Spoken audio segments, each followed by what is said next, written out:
Salut les investisseurs malins, j'espère que tu vas bien. Je m'appelle Gabriel Jarosson et aujourd'hui on analyse ensemble Bricoco en levée de fonds sur SoWeFund. On va regarder si cette startup est intéressante ou non à partir de mes critères d'investissement gagnants. On commence tout de suite.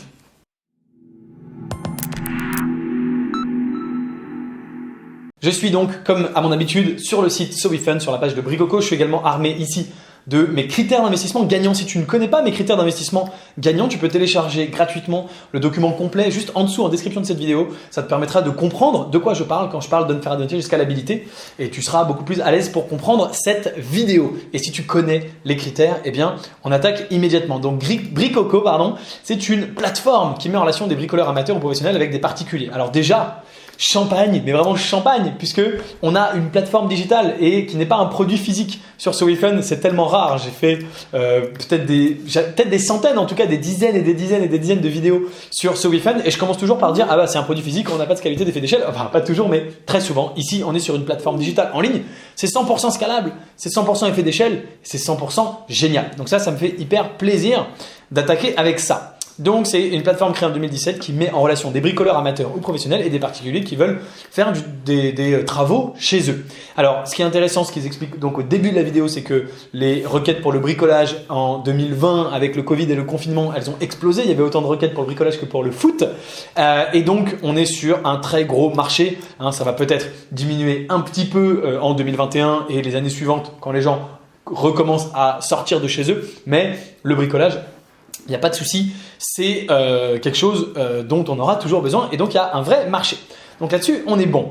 Alors, après seulement quelques mois d'existence, Bricoco recense 3000 utilisateurs, généré 150 000 € de chiffre d'affaires en 2020. Et en 2021, la plateforme compte désormais 4000 bricoleurs actifs et un total de 10 000 utilisateurs. Ils ambitionnent d'atteindre 40 000 utilisateurs payants, j'imagine. 40 000 utilisateurs tout court en 2023 avec un taux de churn inférieur à 1%. Donc on est aussi sur tout simplement de la traction. Donc ça commence très fort, on est sur une plateforme digitale qui a de la traction sur un supermarché et qui est scalable, donc c'est chouette. C'est un acteur du marché du jobbing et il s'inscrit dans un marché de 48 milliards. Alors je vais aller sur la page offre parce que c'est la page où on a le plus de détails. On va aller voir l'équipe tout de suite. Donc on cherche à savoir qui sont les cofondateurs. Est-ce que je vois ici responsable technique, développement, responsable. Donc je ne sais pas si Laurent serait le seul cofondateur. Et est-ce qu'ils ont de l'expérience entrepreneuriale et des profils complémentaires. Alors, je me connecte et on va tout de suite regarder. Donc Laurent, président chez Bricoco, il a commencé en 2017. Et avant, il était CEO, co-founder, donc il avait déjà une expérience entrepreneuriale dans une autre boîte et dans une autre boîte ici et dans une autre boîte ici. Donc c'est extraordinaire, un entrepreneur à la chaîne. On ne sait pas ce qu'il a fait comme étude, mais en tout cas, il est serial entrepreneur et ça, c'est très très cool. On a Olivier qui est directeur of sales chez Google, donc rien à voir. Bricoco n'apparaît même pas. Très bizarre, très très très bizarre. Très bizarre. Bon, ok. Géraud Benazet, où ça apparaît pas non plus. Bricoco, mais c'est incroyable. Donc, est-ce qu'il serait seul? Et enfin, Céline, directrice commerciale chez Bricoco, depuis seulement février 2021, donc elle vient d'arriver. Donc, est-ce que Laurent aurait créé ça seul? Et dans ce cas-là, on serait malheureusement obligé de lui mettre une mauvaise note pour l'équipe, malgré le fait qu'il a une expérience entrepreneuriale préalable, ce qui est quand même dommage. BP financier, présentation projet, statut, compte, cabis. Est-ce que sur le cabis, on voit les associés? Pas forcément, je crois. On voit le président et Laurent Attali, gestion, direction, administration, et il n'y a que lui. Donc, d'après ce que je comprends, sur la base des ressources que j'ai, il aurait créé ça tout seul, ce qui lui vaut forcément, par principe, un point négatif ici. C'est quand même dommage parce qu'il a l'air d'avoir un sacré profil. Encore une fois, BB World, Hedge Fund Manager et MindNet Sales, 3 boîtes qu'il a cofondées, entrepreneur depuis 2004. Donc sacrée expérience, 17 ans d'expérience de l'entrepreneuriat, mais il serait seul, donc on est obligé de lui mettre un point négatif. Ça, c'est évidemment dommage. Ensuite, la problématique, on l'a compris, le concept.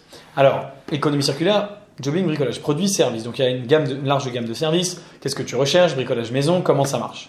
Et notamment, comment ça marche? Il le dit dans la vidéo. Eh bien, tout simplement, tu as un abonnement à payer si tu veux proposer tes services en tant que bricoleur. Donc, la monétisation, c'est très simple. C'est un abonnement qui est payé par les utilisateurs, par certains utilisateurs, disons les utilisateurs premium. Ils ont un taux de churn inférieur à 1% par mois. Je crois que dans la vidéo, il dit 5%, mais là, il dit 1. Bon, peu importe, c'est beaucoup mieux 1 que 5, mais c'est pas mal. Et donc, la marge, bien sûr, c'est ça qui est intéressant, c'est qu'on est sur une marge de 100%, comme toujours avec ces services digitalisés. On est sur une marge à peu près quasiment à 100%, puisque c'est simplement de la mise en relation sur le site. Ça coûte rien de faire cette mise en relation. Et on a tout l'argent de l'abonnement, il va pour eux, même si bien sûr ils réinvestissent en marketing, etc., etc. Donc ils ont réalisé un chiffre d'affaires de 500 000 euros en 2021. Ils ambitionnent de faire 3 millions en 2022. Donc on voit qu'en 2020 c'était 150 000, 500 000 en 2021. Donc on voit qu'il y a une vraie traction. On retournera voir les chiffres tout à l'heure, mais on voit que ce critère de traction il est très très bien validé et c'est franchement pas mal du tout. Alors qu'est-ce qui nous reste? L'unfair advantage et la valorisation. Alors, la concurrence, Allo Voisin, Mon Super Voisin, eux, ils sont vraiment spécialisés dans le bricolage et donc c'est une marque, ils vont devenir la référence. Et donc aujourd'hui, en fait, ils sont quasiment les seuls, encore une fois, puisque Allo Voisin, Mon Super Voisin, c'est un petit peu différent. C'est pas que pour le bricolage, ça peut être aussi pour, j'en sais rien, les nounous, la garde d'enfants, j'en sais rien, s'il te manque du sucre pour cuisiner, etc., etc. Donc ils vont devenir la référence et ils investissent en marketing. Alors allons voir les axes, la stratégie d'acquisition, développement marketing digital, IT technologique et stratégie de marque. Et donc ils ont un léger unfair advantage, mais qui pour moi est valable, c'est qu'ils commencent à devenir, ils sont déjà dans une certaine mesure la plateforme de référence pour le bricolage entre voisins. Il n'y a pas grand chose d'autre qui existe, il y a des concurrents, mais ils ont le fait d'être une niche, ça leur apporte un unfair advantage de dire on n'est que sur cette niche-là et donc on est les seuls. On va dire qu'on va le mettre en orange parce qu'il démarre. C'est pas la plus grosse plateforme en France parce qu'ils sont encore petits, mais il y a fort à parier qu'ils vont le devenir. Je ne serais pas surpris en tout cas qu'ils le deviennent. Voilà pour nos critères. Il nous reste la valorisation qu'on va tout de suite aller voir ici dans les chiffres. D'abord, allons voir le chiffre d'affaires en 2020, 500 000, avec une boîte qui perd 360 000. Bon, ça, c'est jamais génial, mais c'est normal d'une certaine manière parce qu'ils investissent en marketing. L'année prochaine, ils vont encore perdre 500 000. Donc, bon, pas extraordinaire, mais bon, passer de 500 000 à pareil. Alors, de 500 000 cette année, comme par hasard, l'année prochaine, presque 4 millions, on multiplie par 4. On ne sait pas exactement comment. En fait, si, on sait comment. C'est que ils sont en train de lever 500 000 qu'ils vont dépenser en marketing. Cela dit, lui, il prétend dépenser l'année prochaine 4 millions. Alors, je ne sais pas comment il peut dépenser autant. Et s'il dépense 4 millions pour en faire 3, est-ce qu'il aurait vraiment besoin des 500 000 ? Bah non, il pourrait en dépenser 3,7 et faire 3,7. Bon. Mais, en attendant, on a une belle croissance quand même, on peut le croire, parce qu'il a quasiment fait x4 déjà cette année. Passé de 150 à 567 divisé par 150, voilà, il a fait x 3,8. Donc, il refait 567 fois 3,8, il arrive à seulement, non, pardon, ah oui, là il fait un fois, excuse-moi, il arriverait à 2 millions 1, là il va arriver à 3 millions 7. Donc, il veut pas faire x 3,8, presque x 4, mais faire plutôt quasiment x 8.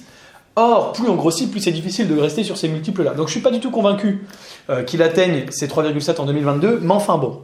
Il a quand même une belle croissance et des belles métriques, une marge très bonne, quasiment à 100%, c'est scalable, un bon marché. Avec une valeur à 2,8 millions. Alors, j'ai pas regardé parce que je prends ça en compte un tout petit peu dans la valo s'il y a un brevet, mais je pense pas. Non, est-ce qu'il y a de la propriété intellectuelle ? Non, non plus, d'accord. Donc, ok.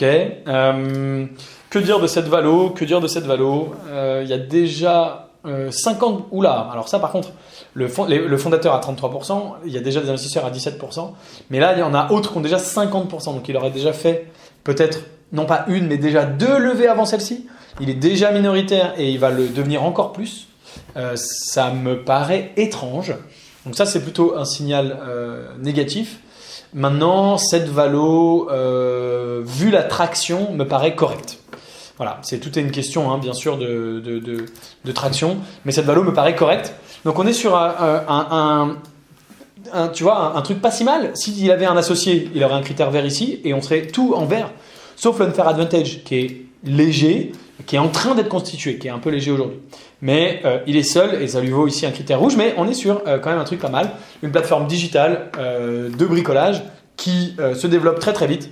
Voilà, c'était mon analyse de Bricoco. Si tu veux investir, alors d'abord si tu veux savoir si j'investis ou pas dans Bricoco et pour quelles raisons, et d'autre part, si tu veux investir avec moi dans des startups de la Silicon Valley qui sont des startups digitales qui ressemblent un petit peu à Bricoco, c'est-à-dire des startups qui sont des plateformes en ligne, qui sont des outils internet, qui n'ont pas de produits physiques, qui peuvent aller beaucoup plus vite.